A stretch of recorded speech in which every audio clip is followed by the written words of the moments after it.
बेकसूर आयशा की आत्महत्या ने कई बड़े सवाल खड़े किए। आखिर क्यों? आयशा किसी की एक न सुनी, मानसिक प्रताड़ना को सहन न कर पाई और सामाजिक गतिविधियों के विपरीत अंजाम दिया। साबरमती नदी में कूदकर अपनी जिंदगी समाप्त कर दी। इसका यह कारण हो सकता है, पति को आयशा से ज्यादा दौलत से प्रेम था और उसकी दहेज की बलि एक बेकसूर को जान देकर चुकानी पड़ी। जीवन में मैंने एक महत्वपूर्ण बात सीखी, वह यह कि आपका ध्येय जितना ऊंचा होगा उतने ही आप दुखी होंगे। इस सृष्टि में मुख्यतः दो प्रकार के लोग मिलते हैं। पहले प्रकार के लोग दृढ़ मन के पक्के, शांत, प्रकृति के आगे समर्पित होने वाले, कल्पना शक्ति के फेर में ना पड़ने वाले, किंतु अच्छे, सज्जन, दयालु, मधुर स्वभाव के होते हैं। यह सृष्टि ऐसे ही लोगों के लिए है। ये लोग सुखी होने के लिए जन्म लेते हैं। इसके विपरीत दूसरे प्रकार के लोग अत्यंत संवेदनशील स्वभाव के, कल्पना प्रधान होते हैं। इनकी भावनाएं अत्यंत तीव्र होती है। इस तरह के लोग एक पल में ही ऊंची उड़ान भरते हैं तो दूसरे ही पल एकदम जमीन पर होते हैं। ऐसे ही लोगों के भाग में सुख नहीं होता।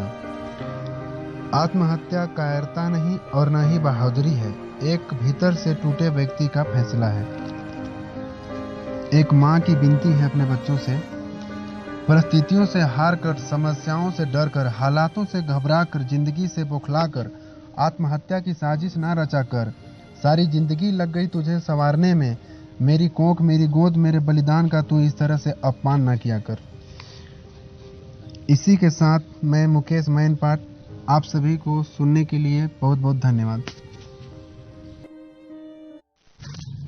बेकसूर आयशा की आत्महत्या ने कई बड़े सवाल खड़े किए। आखिर क्यों? आयशा किसी की एक न सुनी, मानसिक प्रताड़ना को सहन न कर पाई और सामाजिक गतिविधियों के विपरीत अंजाम दिया। साबरमती नदी में कूदकर अपनी जिंदगी समाप्त कर दी। इसका यह कारण हो सकता है, पति को आयशा से ज्यादा दौलत से प्रेम था और उसकी दहेज की बलि एक बेकसूर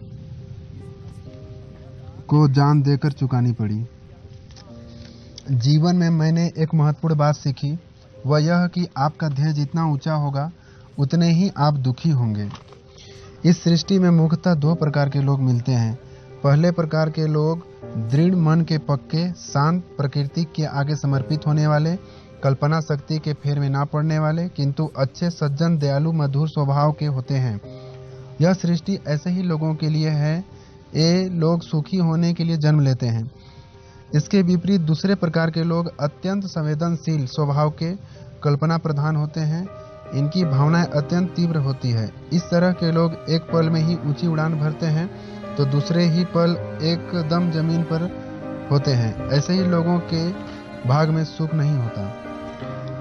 आत्महत्या कायरता नहीं और न ही बहादुरी है, एक भीतर से टूटे व्यक्ति का फैसला है। एक माँ की विनती है अपने बच्चों से, परिस्थितियों से हार कर, समस्याओं से डर कर, हालातों से घबरा कर, जिंदगी से बौखला कर, आत्महत्या की साजिश ना रचा कर। सारी जिंदगी लग गई तुझे संवारने में, मेरी कोख, मेरी गोद, मेरे बलिदान का तू इस तरह से अपमान ना किया कर। इसी के साथ मैं मुकेश मैनपाट आप सभी को सुनने के लिए बहुत बहुत धन्यवाद।